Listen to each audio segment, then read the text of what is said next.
vu moi, comme si j'étais debout, j'avais l'impression d'être debout, et je voyais un chariot avec quelqu'un dessus, et plein de gens qui paniquaient, mais qui couraient pratiquement, qui poussaient le chariot, et la première réaction, parce que ça c'était ma nature un peu, la première réaction que j'ai eue, c'est de me dire, ah bah mon vieux, quel hôpital, t'as vu, le chariot il couinait, ça couinait, je me dis, eh ben ils sont potillés ici. Mais je n'avais absolument pas la conscience que c'était moi qui étais sur le chariot. Et pour autant, comme si ça m'intéressait, alors ça n'aurait pas dû du tout m'intéresser, et je n'avais jamais d'ailleurs mis les pieds dans cet hôpital, je suivais le chariot, mais j'avais l'impression de marcher, c'est-à-dire que là, je ne dis pas en hauteur, j'avais l'impression d'être à hauteur comme quelqu'un qui suit le chariot. Et puis ça passait, il y avait des coupes un peu comme ça. Et là, je me suis retrouvée dans une pièce, une petite pièce, enfin, toujours l'impression d'être dans mon corps. Et c'est là où, par contre, je n'étais plus à la même hauteur que des personnes qui auraient marché à côté de moi. Là, j'étais en hauteur, j'étais au-dessus.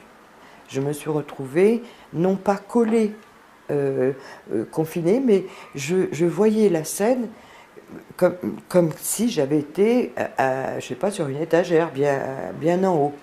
Et je me suis dit, ah, tiens, c'est rigolo, on voit bien d'ici. Et je n'avais encore pas percuté que le corps en question, c'était moi. J'avais vu qu'il y avait un médecin qui avait l'air assez jeune, mais c'est que je voyais que c'était lui qui commandait. Et il y avait des infirmières, il y avait plein d'appareils, je ne savais pas ce que c'était. Et là, je me suis tournée, et là, j'ai réalisé que c'était moi. Et c'est drôle d'abord, on ne se reconnaît pas parce qu'on ne se voit pas comme ça.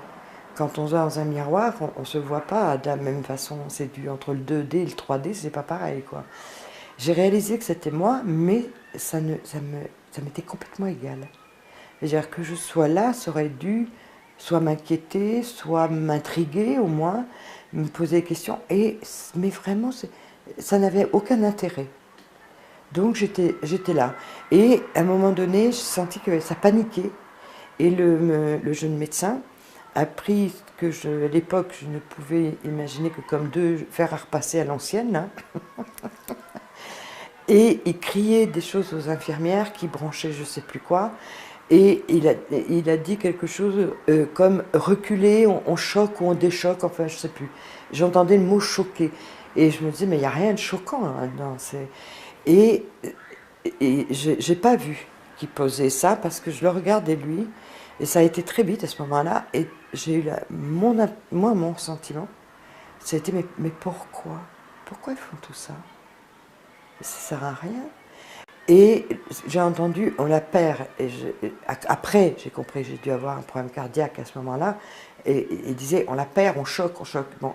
Et moi, ça ne m'intéressait pas. D'un seul coup, je me suis retrouvée dans un couloir de l'hôpital, où là, c'était un long couloir désert, comme ils savent faire dans les hôpitaux. Et il y avait des chaises. Et sur les chaises, il y avait ma meilleure amie qui était là. Et mon meilleur ami, qui était journaliste à France 3, et qui avait l'air malheureux et écroulé. Et je ne comprenais pas, je disais, mais pourquoi ils sont malheureux comme ça? Et je suis venue vers, à côté de Yves, on peut dire le prénom, c'est pas gênant, m'asseoir, mais je ne pouvais pas. Alors je voulais leur dire, mais ça va bien, hein? Pourquoi vous faites cette tête-là? Je ne m'asseyais pas, mais j'ai eu l'impression de m'asseoir près de mes amis pour essayer de leur dire. D'abord, j'ai réalisé que je ne pouvais pas avoir de contact avec eux. Et en même temps, je constatais, ça me faisait mal, mais vraiment très mal, de les voir malheureux. Mais ce n'était pas important non plus, quoi. Et à un moment là, c'est à ce moment-là où j'ai vu au fond du couloir. J'ai cru qu'il y avait une grande baie vitrée et qu'il y avait une immense soleil, qu'il y avait du soleil qui arrivait dans la grande baie vitrée. Et ça m'attirait et je me sentais vraiment attirée. Plus rien n'avait d'importance. Ce qui s'était passé dans la pièce à côté, mes amis, tout ça, ça n'avait plus aucune importance. Il fallait que j'aille là-bas. Et donc je suis allée là-bas en ayant... c'est-à-dire que je pensais et j'y étais. Voilà. Là, je n'avais pas l'impression de me déplacer. Et une fois que j'étais devant, j'ai réalisé qu'il n'y avait pas de fenêtre, mais il y avait une lumière énorme, mais pas aveuglante. Comme s'il y avait un tamis, mais même pas. Donc, j'étais toujours poussée. Et au moment, par contre, où, j'allais dire j'ai mis un pied, mais en fait, au moment où j'ai touché la lumière, hein, je suis rentrée dedans. Et là, j'ai eu la sensation comme si je prenais un ascenseur, mais à l'horizontale, à une vitesse, mais incroyable. Et je ne voyais rien d'autre que cette brume lumineuse, une brume dorée, que de la lumière. C'était pas un tunnel, hein, c'était... Et à une vitesse phénoménale, et d'un seul coup, paf, ça s'est arrêté. Et je n'étais que dans cette brume lumineuse. Je ne me posais aucunement la question de savoir si j'avais un corps, pas un corps, etc. Je crois que je devais avoir l'impression d'en avoir un. La sensation que j'ai ressentie à ce moment-là, la première, c'était que cette lumière n'était pas une lumière comme on peut connaître, que c'était comme une lumière matière. Hein. C'est-à-dire qu'elle avait, j'allais dire un sens tactile, mais je ne l'avais pas. Mais il y avait de la douceur. Dans cette douceur, il y avait de la chaleur. Dans cette chaleur, il y avait de l'amour. Mais pas l'amour comme on l'entend, mais quelque chose qui vous enveloppe. Et c'est là où il y a eu le plus beau moment. C'est-à-dire que me suis laissé porter par toutes ces émotions, mais qui étaient démultipliées. Ça n'a rien à voir avec ce que j'ai ressenti dans mon état incarné de toute ma vie. Et c'est là où ça a été le plus beau, parce qu'à ce moment-là, la première chose que j'ai pensé, c'est je suis chez moi. Ça y est, c'est pour de bon. Je suis rentrée chez moi. C'est ma maison. Et il n'y avait rien. Il y avait que cette brume lumineuse. Mais je sentais que j'étais revenue là où j'avais toujours été. Et dans ma vie, et ça n'avait rien à voir avec mon enfance ou quoi, mais j'avais toujours eu l'impression de ne pas avoir de chez moi, de ne pas me sentir chez moi. Que mon chez moi, c'était pas là. Mais bon, comme tous les jeunes qui se cherchent un peu. Quoi. Et là, c'était extraordinaire. Extraordinaire. Un bonheur, mais un bonheur, vous ne pouvez pas vous imaginer. Personne ne peut s'imaginer ça. Avoir la sensation qu'on est revenu à un endroit où le mal n'existe pas. Oui, il n'arrivera plus jamais rien de mal. Ce n'était que des sensations, mais tellement fortes que, ben, vous voyez, 32 ans plus tard, elles ne m'ont jamais quittée. À partir de là, je ne me suis pas retournée au coin, mais d'un seul coup, j'ai vu cette brume lumineuse, dorée, pas pailletée, mais une sorte de doré très doux, comme si ça se ramassait un peu, comme si ça prenait masse, et ça ne faisait pas un rond ou autre chose, mais pour moi, peut-être que ça me rassurait de penser ça, j'avais l'impression que ça ressemblait à une forme humaine, mais pas du tout dans les détails, genre ovoïde, quoi, c'est une forme humanoïde. Donc il n'y avait aucun détail ni sur le visage, ni des bras détachés et tout, mais voilà. Mais par contre, qu'il y avait une entité, il y avait quelqu'un, quelque chose, je ne savais pas.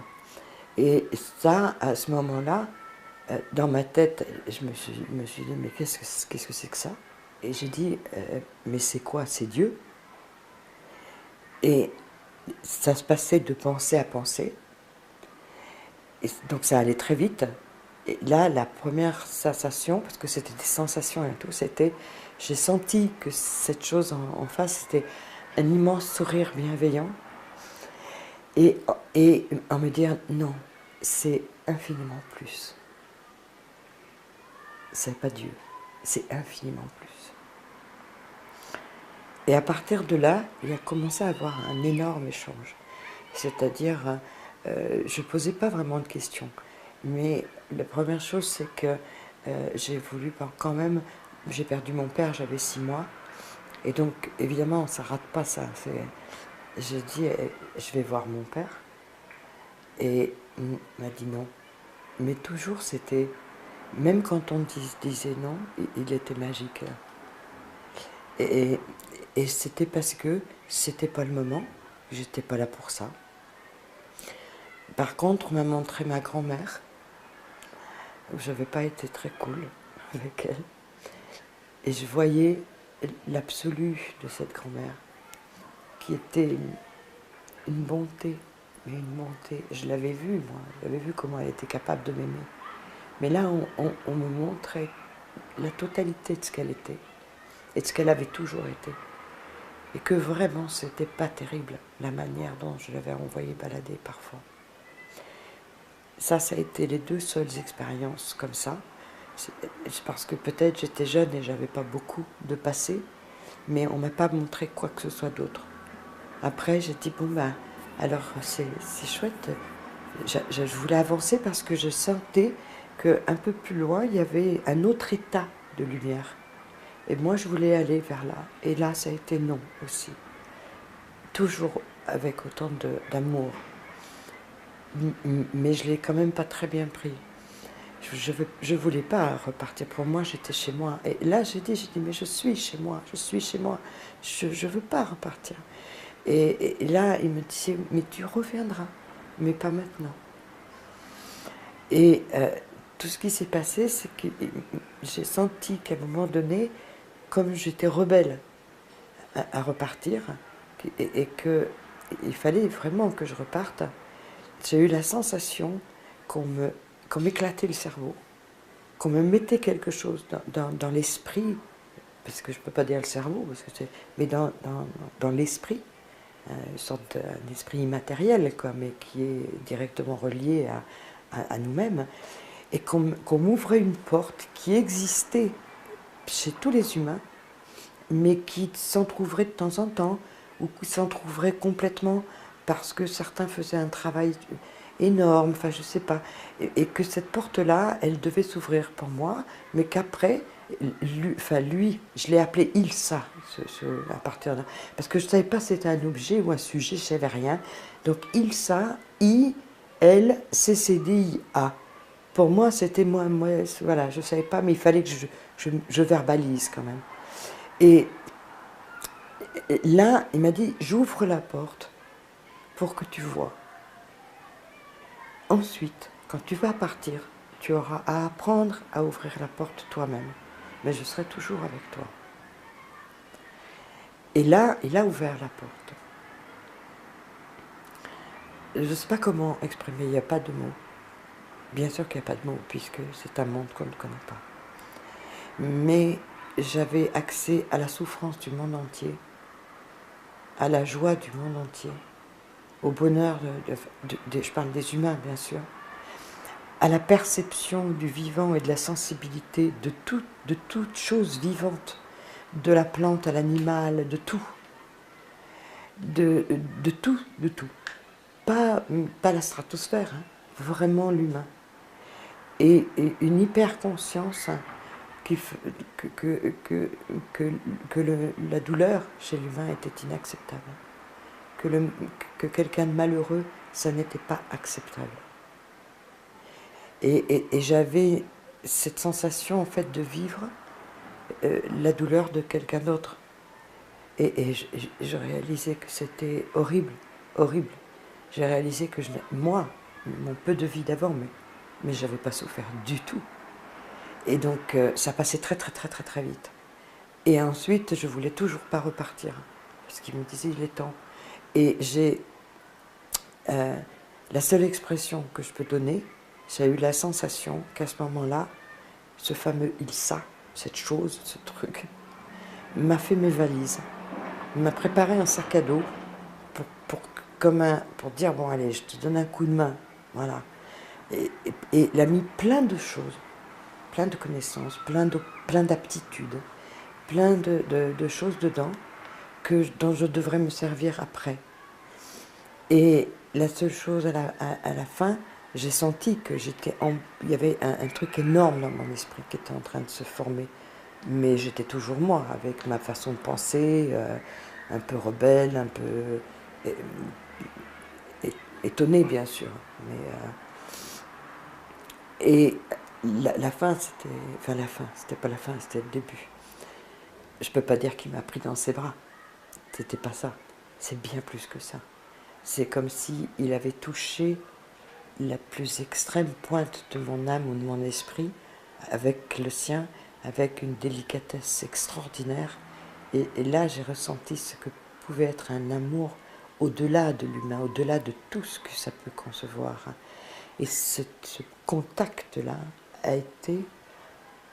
Je savais que plus rien ne pouvait m'arriver. Plus rien. À partir du moment... Parce que ce contact, c'est comme si... Et il me l'a dit, après qu'il y ait eu ce contact, je ne peux pas vous donner des espaces-temps, parce que ça aurait, tout ce que je vous raconte a pu durer une seconde, comme beaucoup plus longtemps. Je n'en sais rien, il n'y avait pas de temps, le temps n'existait pas. Mais dès que ce contact a été fait, il m'a dit maintenant, tu vas repartir, mais je resterai avec toi jusqu'à ta prochaine venue. Je resterai avec toi. Pas toujours, mais sache que je suis en toi et je resterai avec toi. Et je t'aiderai à faire tout ce que tu as à faire. Mais tu dois le faire. Et là, j'ai accepté de repartir parce que je partais pas sans rien. J'avais un cadeau.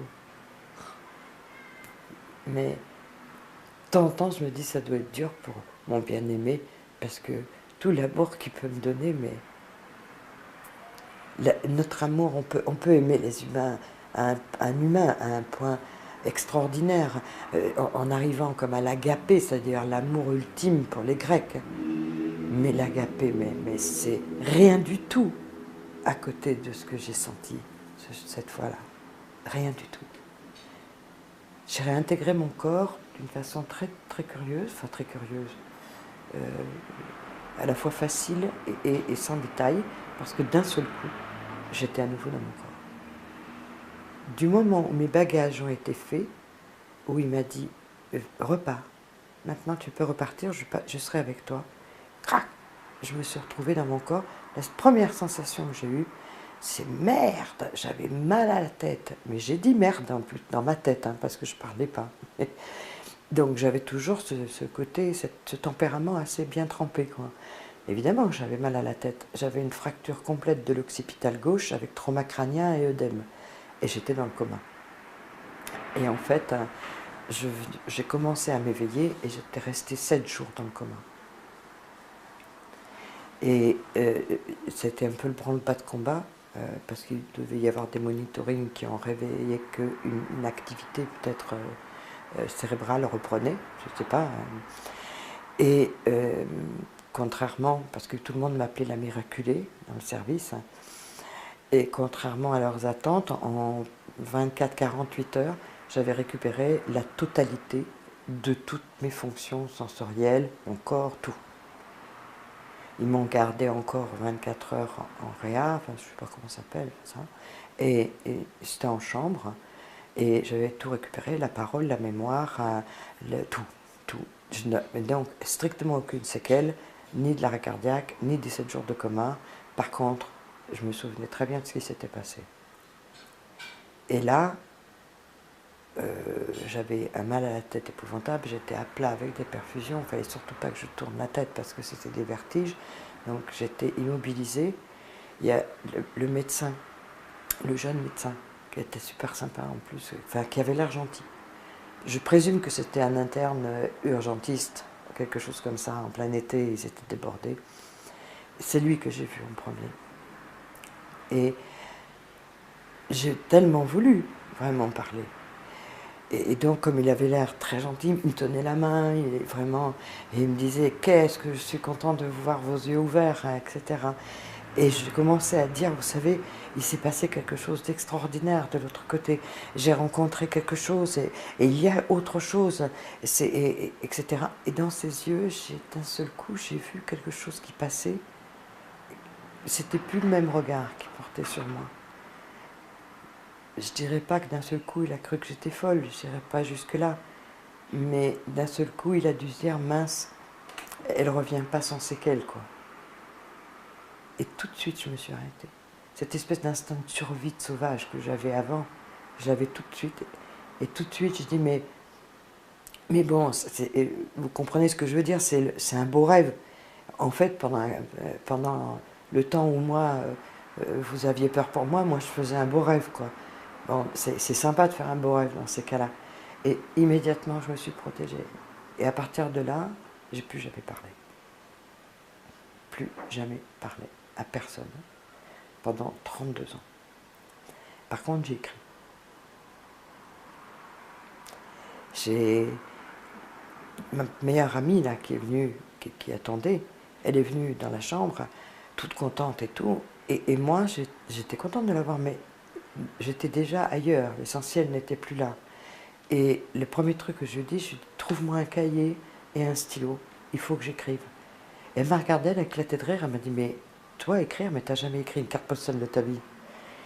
Et je n'avais pas envie de rire. J'ai dit, écoute, tu te démerdes comme tu veux, mais je veux tout de suite. Et puis, comme tout le monde avait peur pour moi, elle m'a dit, oui, oui, t'inquiète pas, je me débrouille. Elle s'est débrouillée, elle a piqué un cahier à une infirmière, un stylo, elle est revenue. Et là où ça a commencé à avoir des répercussions, en fait, cette magnifique expérience que j'ai eue. C'était peut-être le tout premier point de départ. C'est qu'au lieu de dire merci et de parler avec elle, j'ai pris le cahier, le stylo, je lui ai dit maintenant tu peux partir. Mais avec cette voix-là, une voix dure. Elle n'a pas insisté, elle est sortie. Il fallait que j'écrive d'urgence quelque chose dans ce cahier. Donc j'ai écrit ce qu'il fallait que j'écrive. Tu écriras pour raconter, mais avant tu étudieras pour savoir. Et je serai là pour le savoir-faire.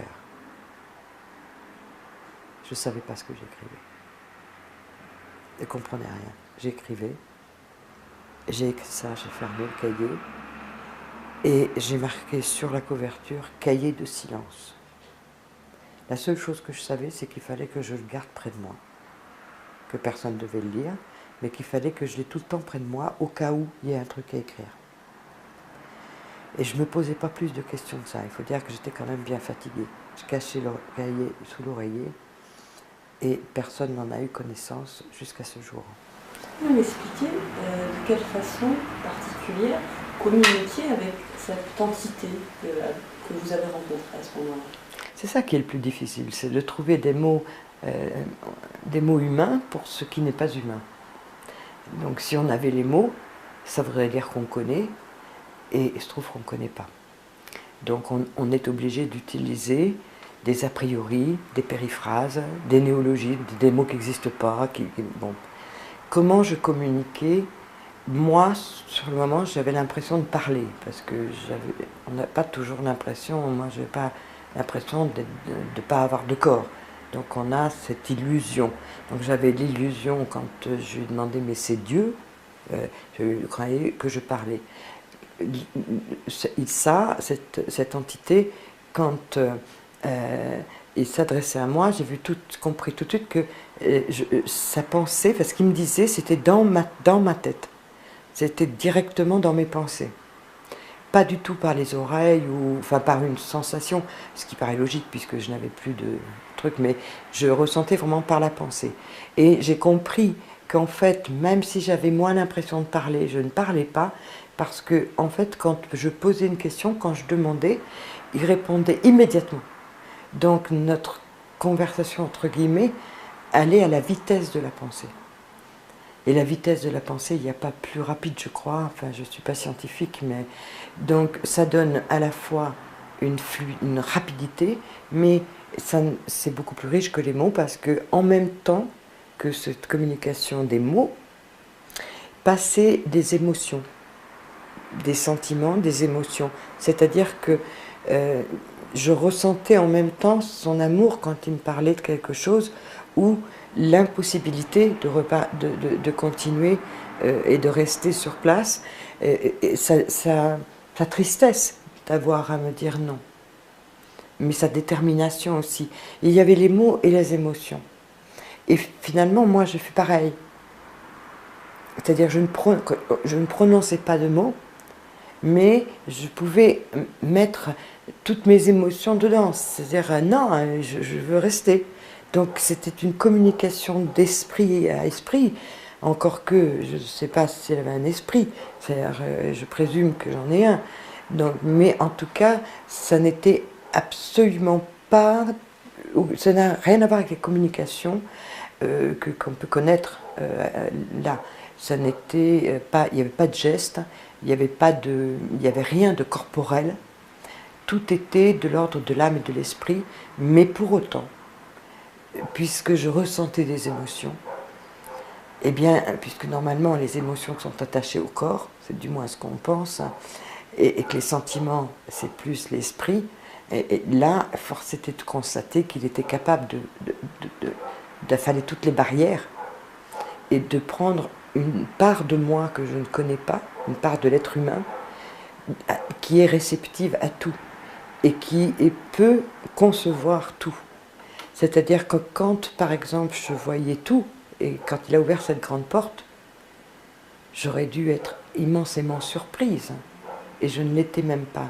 C'était comme si on me remontrait quelque chose que je savais, mais que je ne pouvais plus voir depuis ma naissance, je ne sais pas où. Mais dont je prenais une conscience suraiguë, non pas de l'existence seulement du mal ou de la douleur, mais du fait que je n'avais jamais rien fait contre. Alors justement, est-ce que vous pouvez me reparler de ce moment où vous accédez à tout? C'est quoi? C'est une compréhension du tout? C'est une forme de connaissance absolue? C'est une forme en fait de connaissance absolue, d'un savoir. D'abord, on montre qu'il y a un savoir illimité, parce que à chaque fois il s'enrichit, plus l'humanité avance, plus il y a de choses à savoir.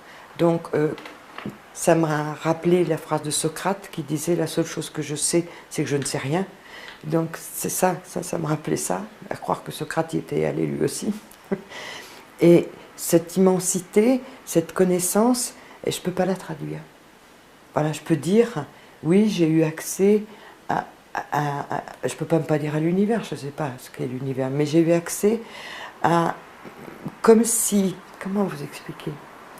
Comme si tous les êtres humains, de tous les âges confondus, étaient réunis en un seul et qu'on ressortait la totalité de ce que peut ressentir un être humain. Et de comment il faut avancer vers l'humain pour pouvoir lui permettre de supprimer la violence au bénéfice de la bienveillance. Et que ça, c'était quelque chose que tout le monde désirait. Même les plus méchants, c'est ce qu'ils désirent, mais que très peu arrivent à mettre en... Parce qu'on a trop de pulsions, on a trop de peur intérieure, on a trop de choses qui nous bloquent l'accès à cette générosité première, à cette bienveillance immédiate.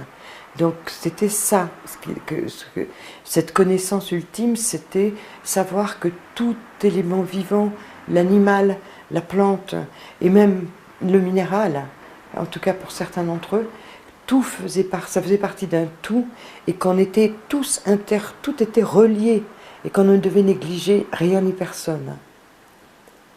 Et c'était comme si alors je ne vais pas aimer le mot, hein, je le mets vraiment entre guillemets, parce que c'est comme si je communiais. Je ne l'aime pas parce qu'il est trop rattaché à la religion. Il y a des mots que j'aimerais pouvoir utiliser, mais c'est comme s'ils avaient été estampillés par des religions comme âme, esprit, communier. Bon, ça m'énerve. Donc je les utilise avec le plus de parcimonie possible, parce que ce que j'ai vécu pendant ces 7 jours-là, enfin 7 secondes, 7 milliards de secondes, j'en sais rien, et tout ce que j'ai vécu après n'a strictement rien à voir avec les religions révélées d'aujourd'hui, avec les religions telles qu'elles sont enseignées. C'est autre chose. Dedans, on va trouver effectivement certains prophètes, qu'il y a eu certaines personnes comme Jésus, Bouddha, enfin des personnes, Mandela, et des gens exceptionnels qui véhiculent une façon d'aimer, une façon de ne pas générer la violence, etc. Mais je ne les prends pas dans leur contexte religieux, d'ailleurs ils ont été récupérés par les concepts religieux, je ne les prends pas du tout dans ce cadre-là. Je les prends en tant qu'êtres humains qui ont délivré à certaines périodes des paroles très importantes pour essayer de faire du bien au monde. Donc je ne me mets évidemment pas au niveau de personnes d'une telle grandeur d'âme. Mais je précise qu'effectivement, mon athéisme préalable à l'EMI est resté non plus un athéisme parce qu'il était matérialiste, mais je suis une agnostique un peu bizarre. Voilà. C'est-à-dire que je sais qu'il existe quelque chose, mais que ce quelque chose, ce n'est pas ce que les religions nous racontent, que c'est dommage, mais ça passe par les hommes. Alors évidemment, c'est un peu détérioré au passage, hein. Par définition, on est tous imparfaits, mais en revanche, je sais qu'il y a quelque chose, il n'y a pas rien, comme le pense le matérialiste qui pense que toutes les molécules s'évanouissent et qu'il n'y a plus ni pensée ni rien. Et non, il n'y a pas rien. Il y a quelque chose qu'on ne peut pas définir, et donc on pourrait définir que comme utilisent les théologiens quand ils veulent parler, les théologiens les plus honnêtes d'entre eux, quand ils veulent parler de Dieu, le définir, ils ne peuvent faire des définitions que ce qu'on appelle apophatiques. C'est-à-dire qu'on ne peut pas dire ce que c'est, on peut dire ce que ça n'est pas.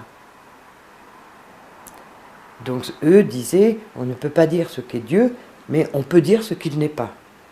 Eh bien c'est un peu pareil pour moi. Je ne peux pas dire cette entité et cet espace de lumière, ce que c'est. J'ai défini par des mots d'une énergie, des mots que je connais, l'amour, etc. Mais je pourrais dire, par contre, beaucoup plus facilement ce que ça n'est pas. En priorité, ça n'est pas dogmatique. Il n'y a pas de dogme, ni pendant ni après. Il n'y a pas de liste de choses à faire ou pas faire. Il n'y a pas, je dirais, un menu à respecter. Et on peut être... Voilà, ça c'est la priorité, ça n'est pas dogmatique. Ça n'est pas visible. Ça n'est pas accessible quand on veut. Ils n'ont pas le téléphone, quoi, en gros. Ça n'est pas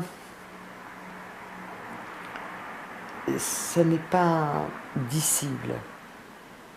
Ça ne peut pas être dit. Ça ne peut pas être nommé. Ça n'a pas de nom. Donc voilà comment on peut essayer de s'approcher d'une explication, d'une description, en étant la moins subjective possible. J'ose même pas dire la plus objective, mais la moins subjective possible. C'est-à-dire vraiment en disant tout ce que ça n'est pas. Et ça n'est pas non plus quelque chose d'extraterrestre version science-fiction. Ça n'est pas... il n'y a pas d'interdit. L'interdit n'existe pas. L'erreur fait partie de tout. Et par contre, mais c'est pas sur le moment, c'est plus longtemps après avec les études et tout que j'ai pu définir un mot pour dire plutôt que ça n'est pas, au moins qu'est-ce que c'est. C'est pure bienveillance. Encore un mot utilisé et estampillé par les religions, comme si la bienveillance était l'apanage des religions chrétiennes notamment. Non, la bienveillance c'est un état humain. Je veux dire, on n'a pas attendu que les religions existent pour que la bienveillance existe. Et donc je refuse cette récupération par des groupuscules ou par des religions établies sur des mots qui leur appartiendraient. Ou dès lors on utiliserait ces mots, ça veut dire qu'on serait dans leur sérail. Non, j'ai le droit d'utiliser le mot âme, j'ai le droit d'utiliser le mot bienveillance, amour absolu, sans être rattaché à aucune structure que ce soit, qu'elle soit véritablement religion acceptée, révélée, sectaire, etc. Je n'appartiens à rien, je suis libre. Je l'étais, mais je ne le savais pas à 25 ans. Et après, j'ai appris que je l'étais vraiment. Alors, est-ce que vous pouvez me raconter une petite partie de revue de vie que vous avez eue avec... où cet être humain vous a montré des choses qui s'étaient passées entre vous et votre grand-mère? Vous avez vécu, vous avez ressenti, comment ça s'est passé?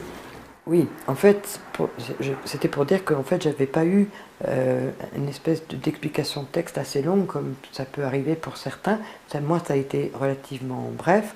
Et ce qui était le plus fort, bon, ça a été, je demandais à voir mon père, c'était pas possible. Bon, je l'ai accepté, alors que je pense que en temps normal, je me serais rebellée, alors que là, cette présence était d'une telle extraordinairement d'amour qui m'enveloppait tellement bien que j'acceptais tout ce qu'elle me disait, quoi. En revanche, ma grand-mère, elle n'était pas décédée du tout, hein, quand c'était cette époque-là. Elle était bien vivante, la pauvre, elle avait été mise à l'abri, on ne lui avait pas dit que j'avais eu cet accident-là, sinon je crois qu'elle avait perdu mon père quand mon père avait 25 ans, et moi, j'étais dans le coma, j'avais 25 ans. Donc si on lui avait dit tout de suite que j'étais dans le coma, la pauvre, elle s'en remettait pas. Donc mes amis avaient été assez géniaux pour lui dire que bon, je m'étais quand même pas mal fracassée, que je pouvais pas sortir de l'hôpital tout de suite, mais que ça allait. Et qu'ils lui donnaient des nouvelles et tout, ils montaient tous les jours, ils allaient lui mentir. Mais ils l'ont préservé. À un moment, cette entité m'a montré ma grand-mère. Ma grand-mère, à cette époque-là, était vivante. Voilà. Donc, j'ai pas très bien compris. Sur le moment, par contre, tout de suite, après les explications mentales, hein, de pensée à pensée sont arrivées, c'était pour me montrer à quel point cette femme avait souffert dans sa vie, à quel point son cœur n'était que bonté, que générosité, que bienveillance. Elle ne demandait rien et elle donnait tout, et que j'avais quand même parfois un peu dépassé les bornes. Je sentais que cette entité me disait qu'il savait pourquoi, ce que j'avais souffert enfant, mais que malgré tout, et quelle que soit la souffrance, on ne doit pas faire du mal, on ne doit pas se venger, entre guillemets. Et donc, il me montrait cette grand-mère pour que, revenant, je puisse non pas me racheter, mais que je puisse avoir une attitude qu'elle méritait vraiment. Voilà. Je crois que vous m'aviez dit qu'à ce moment-là, en voyant justement ces interactions, en ressentant peut-être aussi ce qui se passait de chaque côté, ça vous avait fait comprendre le mal finalement que la violence que vous pouviez avoir à des moments pouvait faire et l'impact que ça avait. Est-ce que vous pouvez m'expliquer ça? C'est-à-dire quand on montre, quand cette entité m'a montré ma grand-mère, hein, bien sûr, bon, tout ce que je viens de dire, mais j'ai ressenti comme si c'était, quand par exemple je lui parlais mal, ou je l'envoyais valser, ou je la laissais dans l'inquiétude alors que j'aurais pu la rassurer, etc. Personne ne me parlait de ça. Je le ressentais comme si c'était à moi que ça arrivait, comme si j'étais elle. Et c'était moche, hein. C'était pas juste. Ça faisait mal. Et c'était mis en parallèle avec cette bienveillance totale que elle avait envers moi. C'était encore plus... L'entité ne me jugeait pas, aucun jugement. Aucun. Me dire si c'est bien ou mal, non, aucun. C'est moi qui me disais, mais pourquoi j'ai fait ça? Mais je lui ai fait du mal, j'aurais pu faire ça. Et je ressentais ce qu'elle avait ressenti, en fait. C'est la plus grande leçon qu'on peut prendre. Effectivement, apprendre la théorie, c'est une chose, mais l'expérience personnelle est irremplaçable, on le sait. Et là, j'avais l'expérience de la souffrance vraiment intérieure de ma grand-mère quand je me conduisais mal avec elle. Et donc c'est évident qu'une fois qu'on a ressenti ça, mais plus jamais on peut le faire. Plus jamais. Je l'aimais autant avant qu'après, mais mon comportement fait que je ne pouvais plus avoir ce comportement puisque j'avais ressenti ce que moi je lui faisais subir par ma dureté, parce que j'étais très dure avant. Dès que j'allais revenir dans mon corps, dès que j'allais revenir incarner, c'était mon premier travail. C'était de lui apporter la douceur qu'elle n'avait jamais eue. Non pas seulement à cause de moi, elle avait eu une vie très dure, mais de lui apporter la bienveillance tout de suite et la douceur. Et donc il m'a obligée à ressentir les souffrances qu'elle avait ressenties comme une motivation supplémentaire, comme un élément de compréhension supplémentaire, et que la première personne, et c'était vrai, que j'allais voir en dehors de mes amis en sortant, ça allait être elle. Donc Oui, et c'est ce que j'ai fait, effectivement. En tout cas, c'est ce que j'ai essayé de faire, soyons honnêtes, parce que j'étais pas au top tout de suite quand même. Mais ça, je l'ai gardé en mémoire toujours. Aujourd'hui, ma grand-mère est décédée et j'y pense au moins 3-4 fois par semaine, quand c'est pas tous les jours. Des petites pensées rigolotes, je parle avec elle, je me dis oh là là, si elle voyait faire, oh là. J'espère lui avoir offert un peu après, un peu de douceur et de rire. Le rire, elle n'avait jamais eu. Et ça c'était quelque chose que je pouvais lui apporter. Et j'espère avoir eu un petit peu de temps pour lui apporter ça.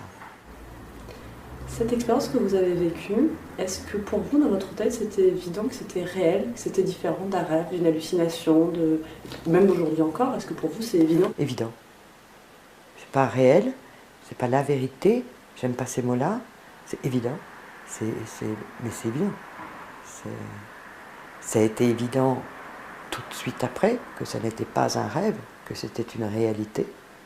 Ça l'a été d'autant plus quand j'ai commencé à écrire les lignes dont je ne comprenais même pas ce que j'écrivais. Donc là, c'était des preuves matérielles, parce que je pense qu'il me savait suffisamment rebelle, parce que là, il allait avoir du boulot, effectivement, mais l'émotion que je vous ai racontée, ça, c'est tellement évident que je l'ai ressenti, je la ressens 32 ans après, je la ressens comme si ça s'était passé hier. C'est une évidence, ça. C'est pas un rêve, c'est pas un rêve ou un cauchemar. Il peut vous bousculer quelques jours après, mais pas 32 ans après. Là, c'était une évidence. Puis, tout ce qui s'est passé par la suite, oui, c'est vrai, oui, c'est une évidence. Je n'ai jamais douté de moi. J'ai douté des autres, de leur aptitude à me croire. Et comme je n'étais pas là pour les juger, mais que je devais me protéger, le seul moyen, c'était le silence. Ce silence coûte très cher. C'est ce qu'il faut savoir. Comment vous expliquez ce qui vous est arrivé? Alors, a posteriori, bien sûr, parce que je n'en avais pas les moyens intellectuels d'expliquer quoi que ce soit. Ça n'est absolument pas en rapport avec quelconque explication neurologique de quoi que ce soit. Parce que je peux aujourd'hui, quand je souhaite, revivre non pas la même intensité, mais par ce partenaire intérieur qui est toujours avec moi, je ressens les mêmes choses. Et je ne suis pas dans le coma, que je sache, et je ne suis pas sous traitement. Et mon cerveau va très très bien. Donc, est-ce que c'est le porte de la mort? Je n'en sais rien, parce que je pense que c'est une porte sur un ailleurs. Alors peut-être que cet ailleurs, c'est ce que les gens appellent mort. Mais est-ce que si on interprète la mort comme l'irréversibilité, je ne peux pas le dire, je n'en sais rien. Pour moi, il n'y a pas forcément une irréversibilité. Ça peut être aussi, je dirais, une entité, une énergie absolument démesurée, enfin, je veux dire, qui peut être au-delà de l'univers, parce que je n'en sais pas plus, et qui apporte de l'énergie à tout le vivant, et qui aide justement à vivre. Vivre, ce n'est pas se faire du mal, c'est se faire du bien. On ne peut donner naissance à un enfant que si on lui a fait du bien pendant la gestation. Et sinon, on le fait mourir. Et la continuité, c'est la même chose. Même lorsque les gens sont adultes, si vous leur faites trop de mal, ils meurent. Même si vous ne les tuez pas avec un pistolet. Et si vous leur faites beaucoup de bien, même s'ils sont malades, ils peuvent guérir. Donc il y a cette sensation-là, et l'impression qu'il y a à l'intérieur de chacun d'entre nous, peut-être à un niveau bien autre que le corps et donc le cerveau, donc l'âme, j'aime pas ça, mais bon, on va dire que je peux me l'attribuer aussi, le mot âme, parce qu'elle existait déjà au temps des philosophes présocratiques. Donc ça n'appartient pas aux religions récentes. Donc je peux utiliser le mot éventuellement âme, Et parce que ça pourrait être justement, c'est une partie dans cette âme de chaque être humain, en tout cas humain, je ne sais pas animal et tout, mais parlons de l'humain, un endroit, une porte, il y a un endroit où on a accès, où il y a quelque chose, et qui serait peut-être le début et l'alpha et l'oméga de la vie. Le début et la fin, mais le début et la fin se confondent. C'est l'alpha et l'oméga en continuité. Et que cette porte, elle n'a pas forcément à être ni ouverte en permanence, parce que l'homme ne saurait pas bien se servir de telles connaissances, et on sait qu'il peut faire beaucoup de mal avec des choses qui à l'origine pourraient être bien. Ça peut être ça. Ce que je sais par contre, c'est que j'avais pas peur de la mort avant, mais parce que j'étais très jeune. Les jeunes n'ont pas peur de la mort, ils ont peur de la vie, les jeunes. Mais à 57 ans, c'est l'inverse en général. On n'a pas peur de la vie, on a peur de la mort. Je n'ai plus jamais imaginé le mot mort, la vie c'est la vie. Voilà. La mort c'est une étape, et la mort c'est une étape, et peut-être que cet état dans lequel j'étais, c'est une étape qu'on appelle mort, mais qui en fait ramène à une autre façon de vivre. C'est une autre vie. Je n'avais pas l'impression d'être morte. Tout était plus vivant que tout le vivant de la terre ici. La sensation, tout était plus vivant. Parce que peut-être plus aimant, je ne sais pas. Mais c'était pas mort, hein. Ça c'est ce que je sais. C'était pas ni désert, ni mort, ni rien. C'était vivant. Donc oui, bien sûr, je n'ai pas peur de la mort. Et bien sûr que la première des choses que je peux faire parfois dans mon métier, pour des personnes malades, pour des personnes en fin de vie, c'est sans utiliser mon témoignage personnel.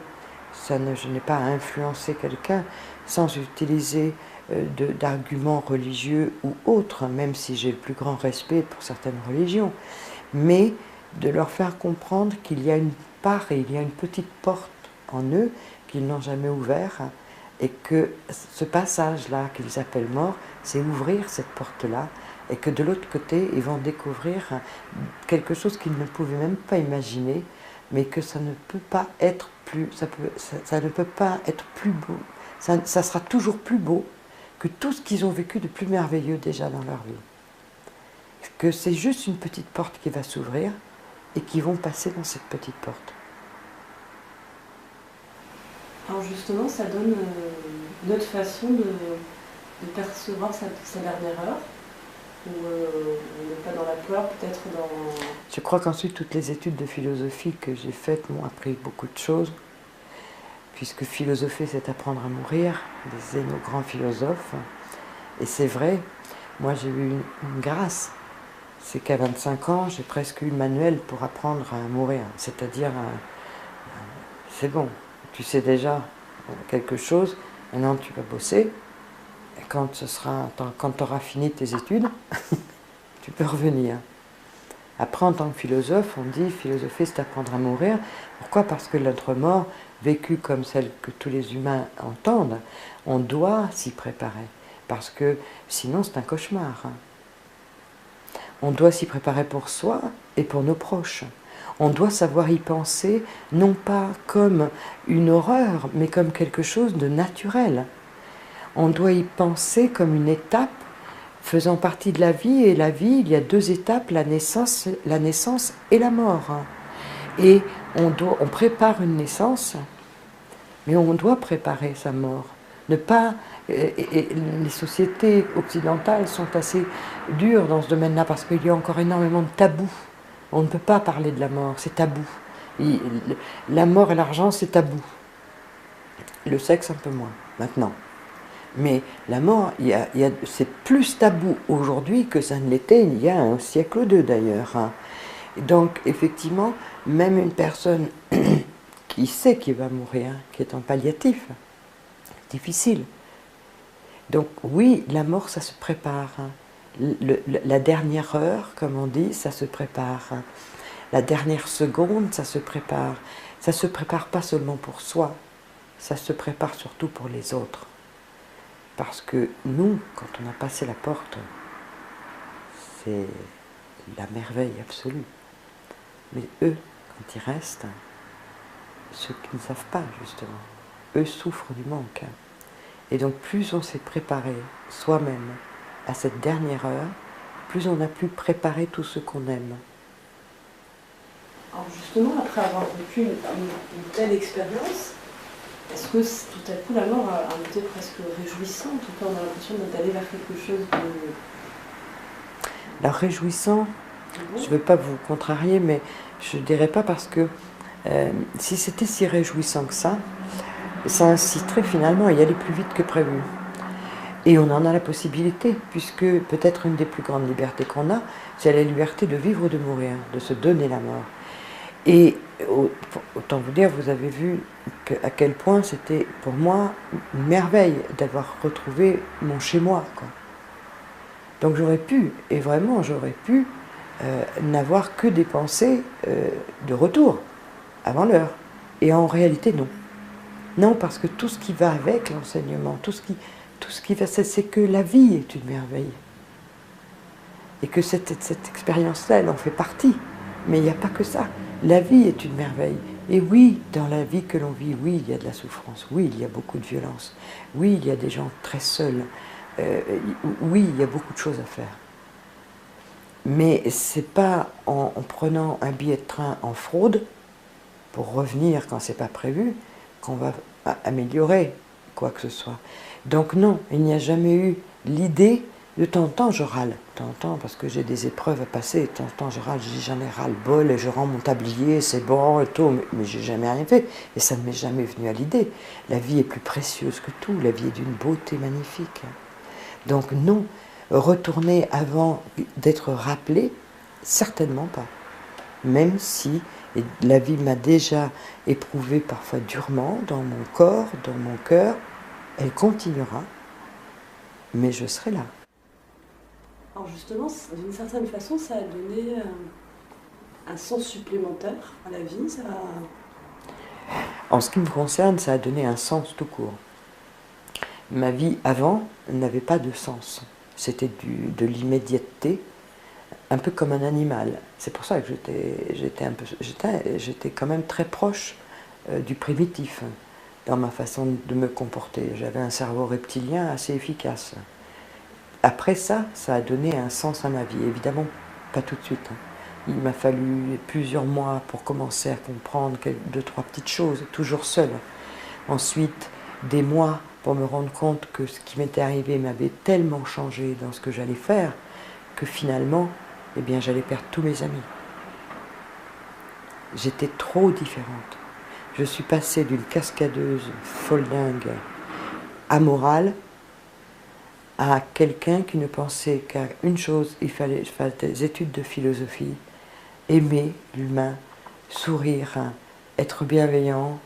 J'ai fait le doctorat de philo, j'ai fait un master 2 de psycho, je suis allée au DEA de sociologie. Tout ça, c'était pas pour avoir des diplômes, c'était finalement pour me rendre crédible aux yeux des autres, pour avoir le droit de parler, pour tout ce que moi on m'avait appris à l'intérieur. Sinon, j'étais pas censée savoir, j'étais pas censée délivrer, j'étais pas censée écrire. Je ne pourrais pas publier un livre, hein. Vous connaissez personne et tout, mais il faut bien que vous ayez quand même quelques références. C'est comme si quelqu'un qui n'a jamais vu un moteur de voiture, votre voiture tombe en panne, il vous la répare. Et donc, il n'est pas question qu'on me regarde comme une sorcière, parce que j'en suis pas une. Donc il y avait une multitude, le partenaire intérieur m'a aidé à 95% à faire un parcours d'études énorme, dans un minimum de temps, parce que je sautais les étapes, et j'avais tous les culots d'ailleurs, ça au moins ça servait le côté rebelle, et je sautais les étapes, j'obtenais les diplômes, mais c'était pas ça le but, ça n'était qu'un moyen, le premier moyen, le moyen pour ensuite être passeur. Le moyen pour tout ce que moi j'avais vécu, que des milliers d'autres personnes ont vécu, mais que des milliards n'ont pas vécu, eh bien il faut passer par tous ceux qui ont vécu, qui puissent un jour parler et un jour montrer à quel point la vie est belle et qu'ils sont là, effectivement, ça donne ce sens merveilleux à la vie, c'est que je ne suis pas là pour rien.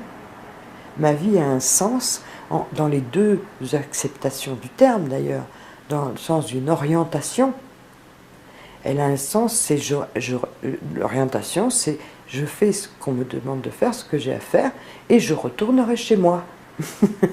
Donc, et un sens philosophique, un sens existentialiste, un sens psychologique à tous les niveaux, dans le fait que, effectivement, en tout cas pour moi, peut-être que chacun a reçu un travail à faire. J'ai l'impression en fait que la vie est une grande université où on passe des étapes comme ça, et qu'évidemment, on demande plus à celui qui est en seconde qu'à celui qui est au CE2. Donc, au fur et à mesure de mes épreuves, au fur et à mesure de mon avancée, les épreuves étaient de plus en plus difficiles. Et parfois, c'est pour ça que je râlais, que je en avais marre, que je voulais tout arrêter. Mais finalement, je le faisais quand même.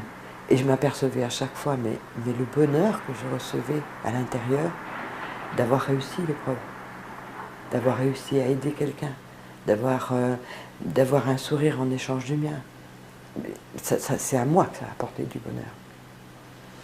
Donc oui, ma vie a pris un sens, et pour moi, ce sens-là, ce travail, entre guillemets, cette mission, j'aime pas ça, encore une fois, c'est missionnaire, donc c'est d'être passeur, d'une part, et pour moi, c'est aimer, c'est-à-dire apprendre à aimer.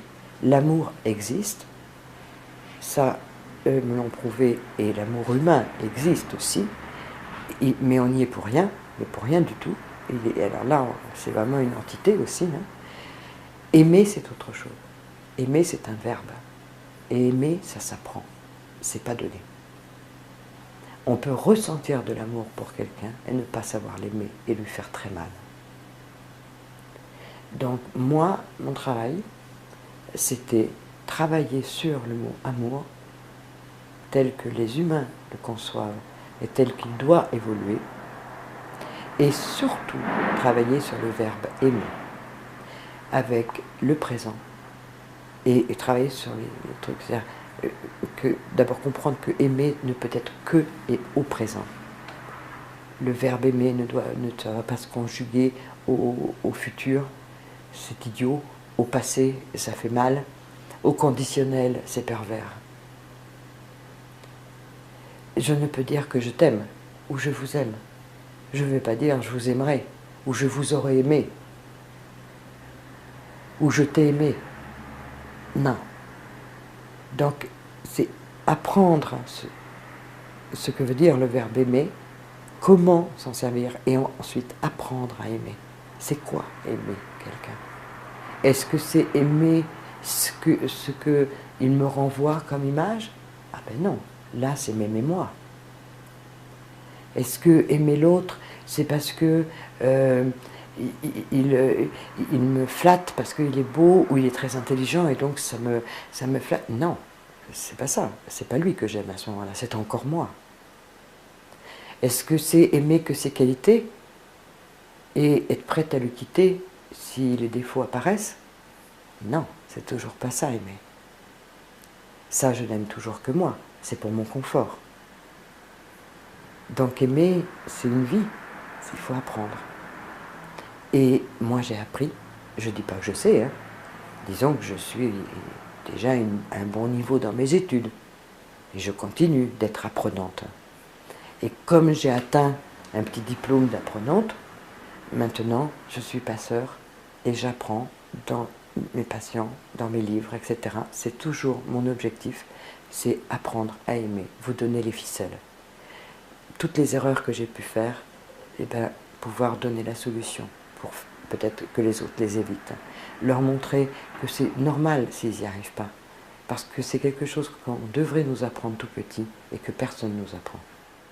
Jusqu'à 25 ans, j'avais appris à haïr et à taper, à violenter.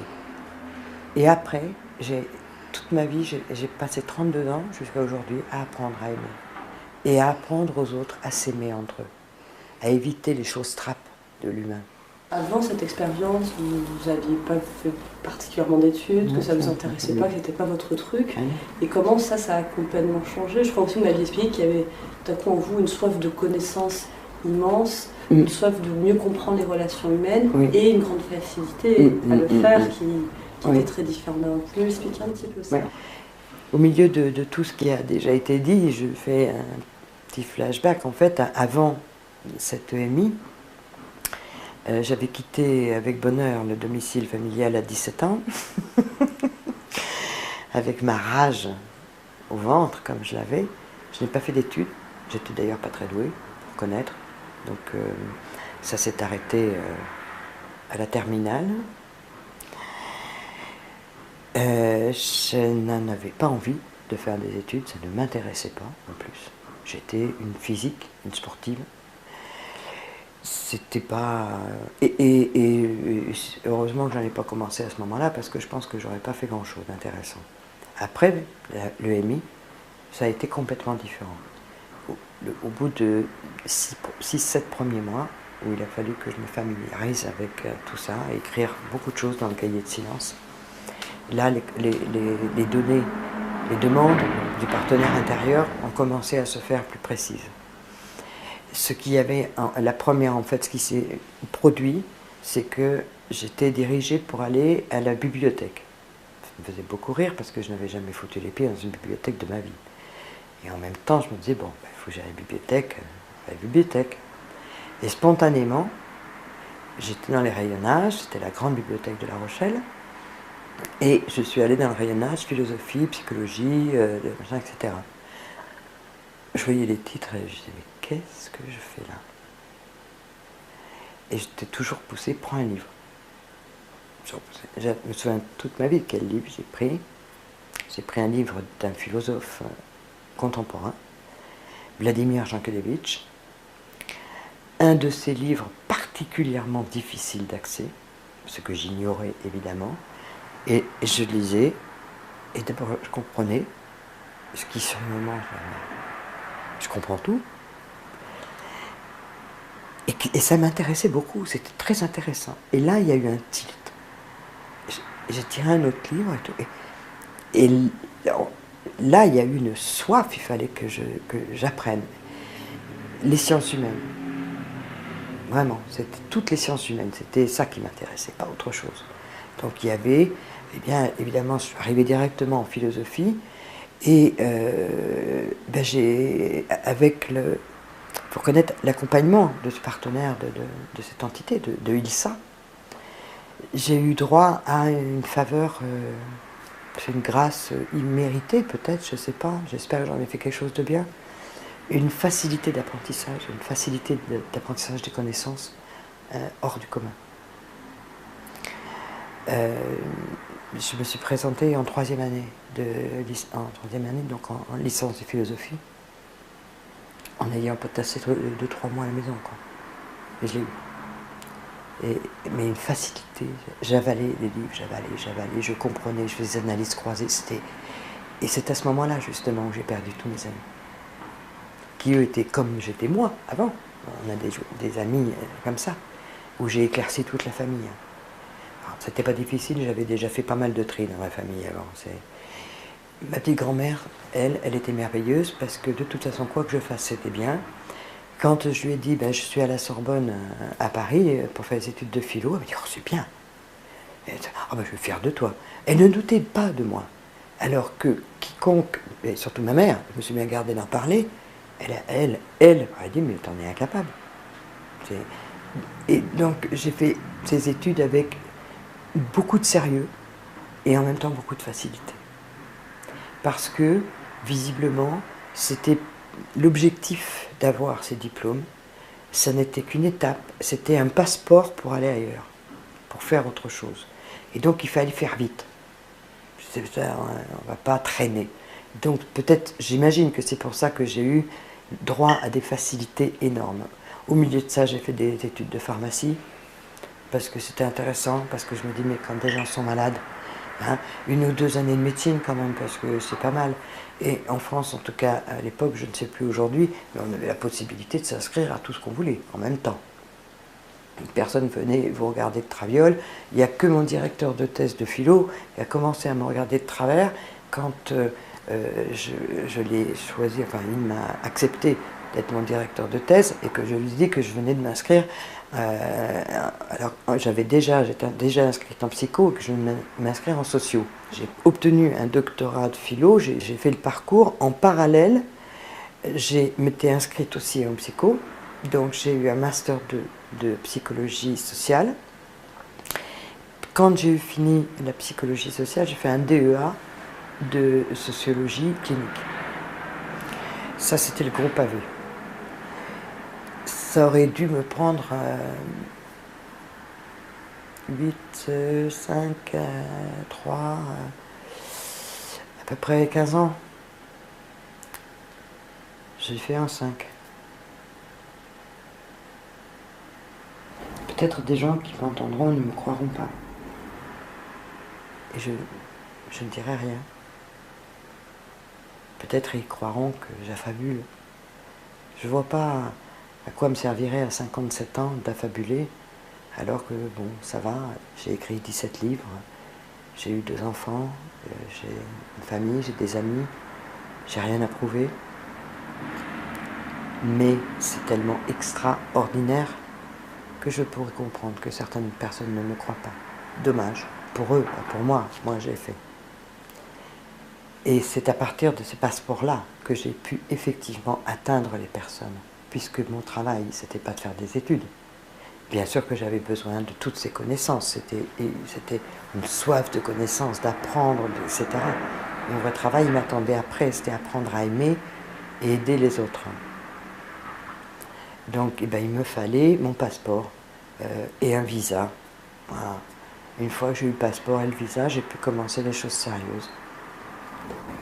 Alors justement, est-ce que vous avez eu l'impression de revenir avec des capacités en plus? Donc il y avait cette capacité d'apprentissage extrêmement grande. Est-ce qu'il y a eu d'autres choses, une grande intuition, une capacité? En fait, après cette EMI, je me suis retrouvée, ce fameux paquet cadeau, là, ce fameux bagage, contenait des aptitudes que je n'avais pas avant, des facilités, j'ai horreur du mot pouvoir, donc je n'utilise pas, mais des choses que je savais faire, alors j'aurais pas dû savoir le faire.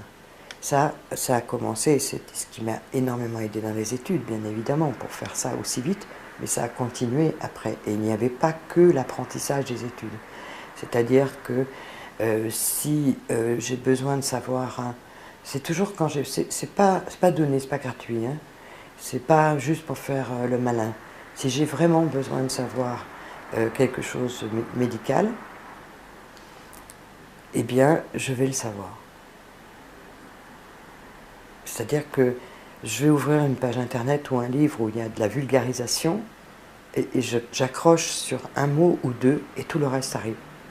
Alors pas aussi bien qu'un vrai médecin, mais suffisamment pour vraiment savoir de quoi je parle et pouvoir aider, parce que c'est toujours ça, soit quelqu'un qui souffre, soit moi, parce qu'il y a quelque chose. Ça c'est un exemple.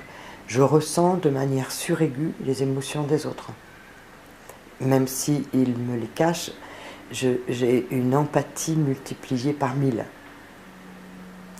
Donc c'est extraordinaire d'un côté, mais c'est pas facile du tout à gérer de l'autre. Donc cette empathie, je m'en sers bien évidemment dans mon travail de psychologue, mais parfois je suis complètement vidée le soir. Je pleure les larmes des autres aussi. Parfois, je ressens leur brisure intérieure, comme si j'étais en eux, et eux ne savent pas pleurer, ne peuvent pas.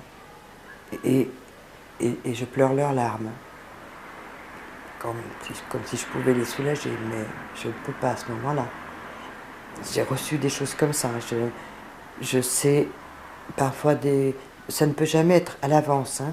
Je ne peux pas dire, voilà, je suis voyante, je devine les choses. Non, parce que ça me prend par surprise, moi aussi. Mais si c'est des choses importantes, pour moi ou des gens, quelqu'un, eh bien, oui, je vais savoir.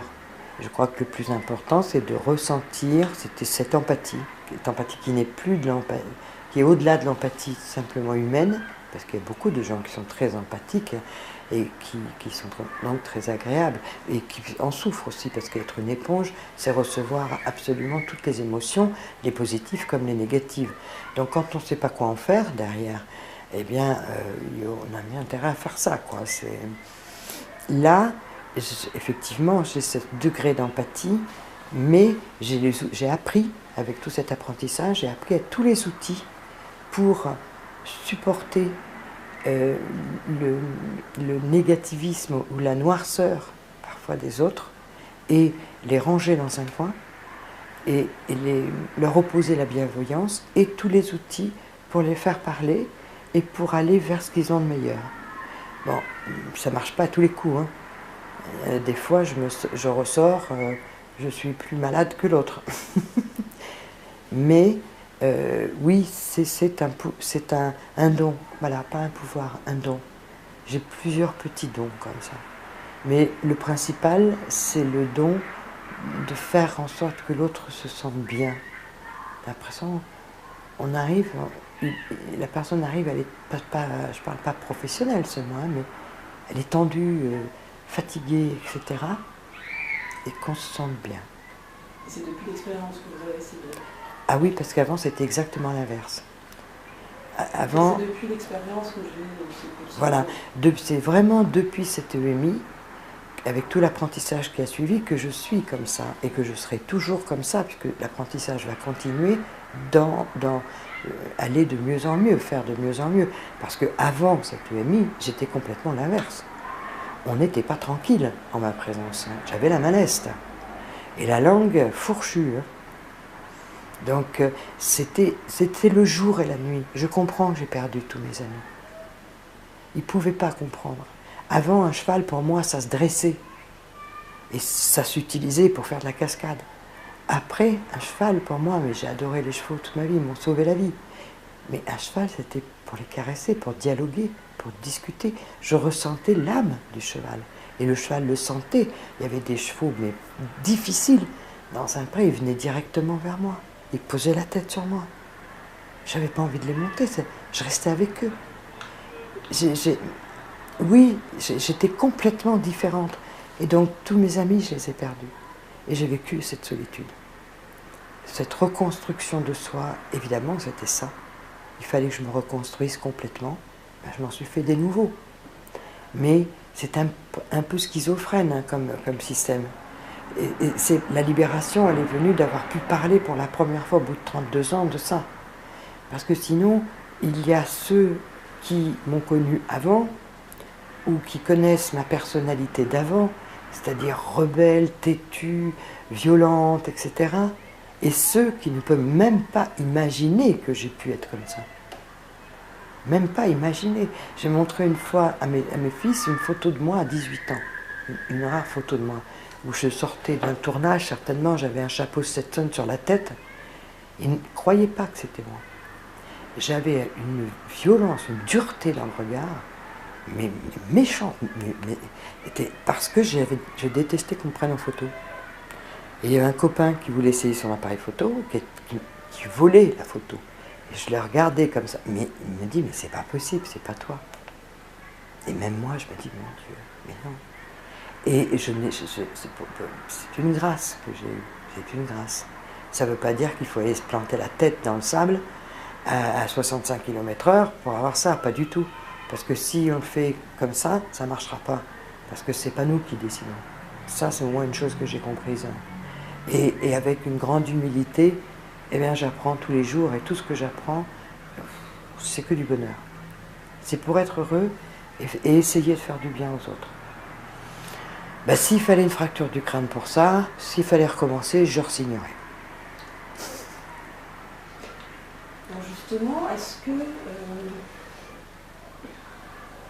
et vraiment toute médecine, quoi, et pas que... Mais est-ce que vous avez l'impression que quelque part les personnes qui ont eu des EMI ont peut-être un message, une leçon de vie à faire passer aux gens, à faire passer à l'humanité?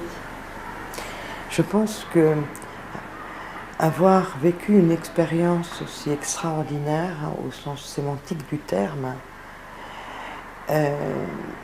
ne doit pas rester dans l'ombre. C'est pas pour rien, puisqu'on a appris quelque chose. Tous les gens qui ont mis quasiment tout pour ce que j'en sais. Je ne suis pas spécialiste là-dedans, je suis expérienceur, comme on dit. J'aime pas trop le mot, mais c'est ça. Je ne suis pas spécialiste. Par contre, tous ont au moins appris, d'après ce que j'ai lu, qu'effectivement la vie est belle, que les soucis qui nous font nous mettre un martel en tête parfois, mais c'est dérisoire, hein, qu'on est là pour s'aimer, que pour donner, pour échanger, pour faire en sorte que cette planète soit la plus belle possible et que les habitants de cette planète soient le plus heureux possible. Bon, avec des connaissances ou sans connaissances, chaque EMiste peut le transmettre. Et certains vont pouvoir le transmettre à 100 personnes en même temps quand je fais une conférence. Encore que je toucherai peut-être que 2 personnes dans cette conférence. Mais si on le transmet ne serait-ce qu'à ses propres enfants, son mari, sa sœur, son frère, son ami, mais ça suffit, c'est déjà pas mal. Et prendre confiance en soi et ne pas se regarder comme quelqu'un qui a vécu quelque chose qui doit être caché parce qu'il y a des scientifiques là qui vont se moquer de nous, qui vont dégrader. Et c'est tellement beau que personne ne veut qu'on nous dégrade cette histoire-là. Donc, pourtant qu'il y a peut-être des gens qui se taisent. Mais il faut parler pour que justement les gens arrêtent de dégrader l'histoire ou de la récupérer sur le plan mercantile ou de dire n'importe quoi ou de dire qu'ils ont de lire des livres et après de raconter qu'ils ont fait quelque chose. Et là, des spécialistes, médecins qui surveillent se rendent compte que c'est faux. Mais les lecteurs, eux, ne s'en rendent pas compte. Et ça, c'est moche. Pour vous, c'est important justement que le sujet soit moins tabou, qu'on en parle de plus en plus, qu'il y ait un espace de plus en plus important. C'est essentiel. C'est essentiel. Qu'est-ce qui est essentiel? On vous met question pour ça. C'est essentiel qu'on en parle de plus en plus. C'est essentiel que ce soit aussi énormément bien encadré par des scientifiques, mais pas des scientifiques qui ont pour objectif de casser le truc parce qu'ils ne trouvent pas forcément la réponse scientifique qui leur convient. Des scientifiques qui peuvent avoir l'intelligence de se dire l'explication n'est pas encore à ma portée, mais ça ne veut pas dire pour autant que ça n'existe pas. Au 19e siècle, si on leur avait montré un micro-ondes ou un téléphone portable, ils nous auraient brûlés sur un bûcher. Ben là, il faut avoir cette ouverture. Donc il faut que chaque témoin de cette expérience-là ait la liberté et la légèreté, même plus le courage. Moi, il me faut du courage, mais je parlerai plutôt de légèreté pour aller en parler avec liberté et légèreté.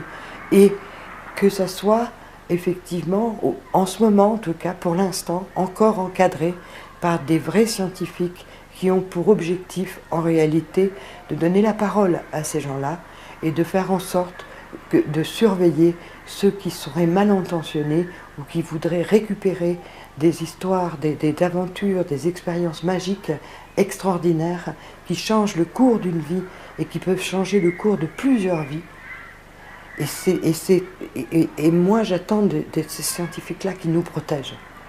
Eux peuvent le faire. Nous, individuellement, on ne peut pas.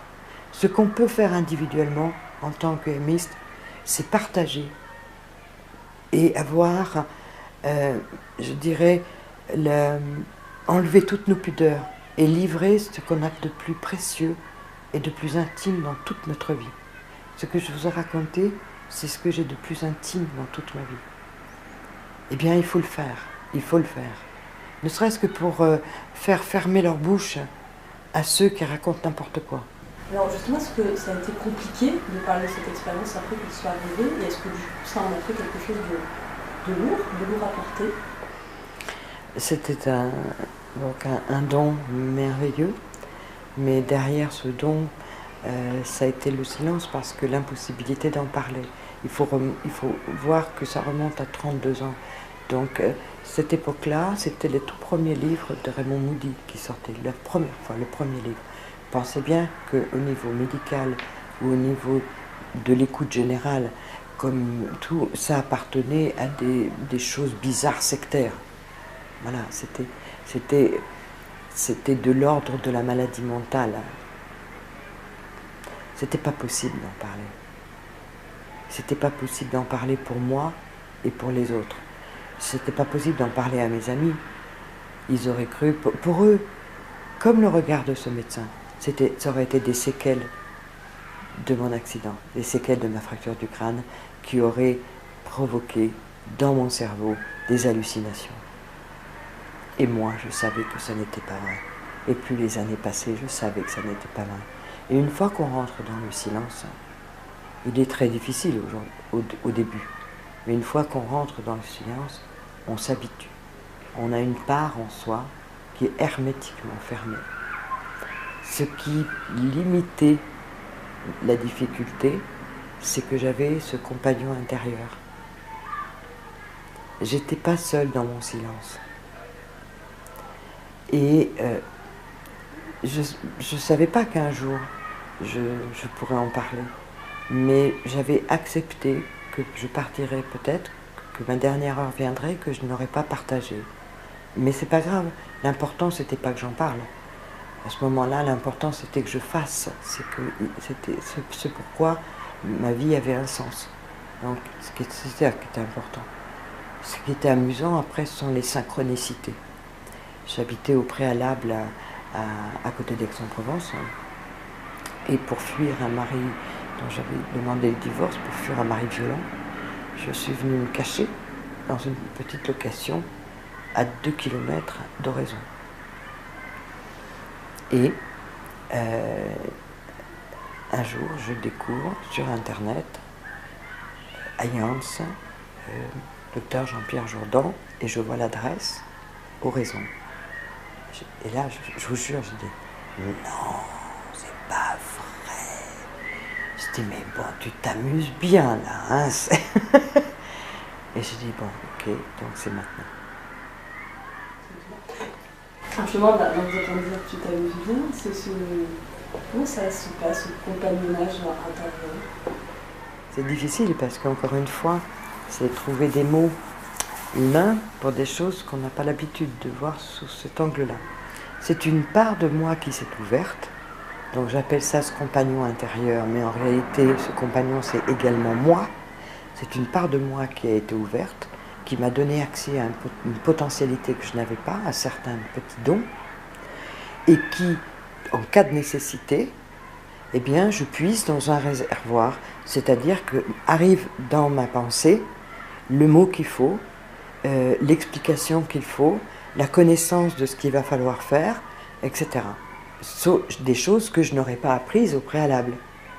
Si ce sont des choses que j'ai apprises dans mes études, c'est normal, ça vient de moi. Et parfois, je me rends compte que je sais des choses que je ne suis pas censée savoir. Alors, ce n'est pas de la divination, c'est-à-dire que je ne sais pas des choses que l'autre a dans la tête, hein, mais c'est que il peut y avoir des moments où eh bien, ça peut être vraiment sur la construction d'une maison ou sur ça, et d'un seul coup je vais dire mais tiens, là il faudrait, je connais strictement rien, là il faudrait mettre une pente comme ci comme ça avec des parpaings. L'interlocuteur a l'impression que je sais de quoi je parle sans être à son niveau et finit par me dire ah ben oui, c'est exactement ça. Mais là, je l'ai sorti de mon petit puits, de mon puits à secret, quoi, de cette énergie que j'appelle Ilsa, parce qu'elle vient de cette rencontre-là. Mais c'est pas, j'ai pas l'impression d'être habitée par quelqu'un d'autre. En fait, non. Je le chosifie un peu, je me rends comme un sujet parce que ça me fait rigoler, je le prends sous forme d'humour, comme s'il y avait des discussions, je râle, etc. Mais ça, c'est moi. C'est ce nouveau moi. Mais quand cette porte-là, elle s'ouvre, c'est une porte battante, en fait. C'est comme si vous aviez accès à une connaissance infinie, en fait. Oui. Elle est limitée, hein. J'ai pas accès, là, contrairement à ce qui s'est passé pendant mon EMI, je n'ai pas accès, même si je le voulais, ou même si la porte s'ouvrait et s'entrouvrait, j'ai pas accès à une connaissance infinie, mais à des choses très précises que je ne suis pas censée savoir ni comprendre. Et pourtant, donc les mots que je vais utiliser sont très basiques, et pourtant il y a une justesse totale, et c'est vrai, c'est comme ça qu'il faut faire. Donc c'est pas toujours, mais si je fais ne serait-ce que me concentrer un peu, c'est souvent. Alors, est-ce que, justement, cette difficulté à en parler, cette obligation de silence, ce manque d'accompagnement, finalement, autour de ce sujet, a créé une grande solitude, quelque chose qui était quand même très difficile à vivre? Oui, ça c'est la petite part sombre de la belle histoire. C'est l'impossibilité, comme vous le dites, d'en parler à qui que ce soit. C'était pas l'heure, c'était trop tôt. Aujourd'hui, ceux à qui ça arriverait là tout de suite aujourd'hui, ils pourraient, dans certains établissements hospitaliers, peut-être pas tous, mais avoir une écoute, on commence à en parler plus. À l'époque, c'était pas possible. Et ça crée une profonde solitude intérieure qu'on a l'obligation d'apprivoiser, sinon on pourrait s'écrouler. Parce que d'une part, on ne peut pas raconter la plus belle histoire de sa vie, et ça fait mal. Et se la raconter à soi, ça suffit pas. D'autre part, plus les dons ou plus les expériences avancent, plus on est amené à savoir, à faire des choses, et on ne peut pas dire aux autres, qui s'interrogent parfois, pourquoi on sait le faire, pourquoi on dit ça. On est obligé de tricher sur les dates. Pensez bien que je ne peux pas le dire facilement. Moi, maintenant, je m'en fiche. Et je ne pouvais pas dire que j'avais fait tout mon cursus d'études en 5 ans. On est obligé de mentir. Alors que ce qu'on a à l'intérieur, c'est une magnifique vérité. On se dit, pourquoi je dois mentir? Pourquoi les hommes, pourquoi l'humain m'oblige à mentir alors que je pourrais dire, et c'est simple.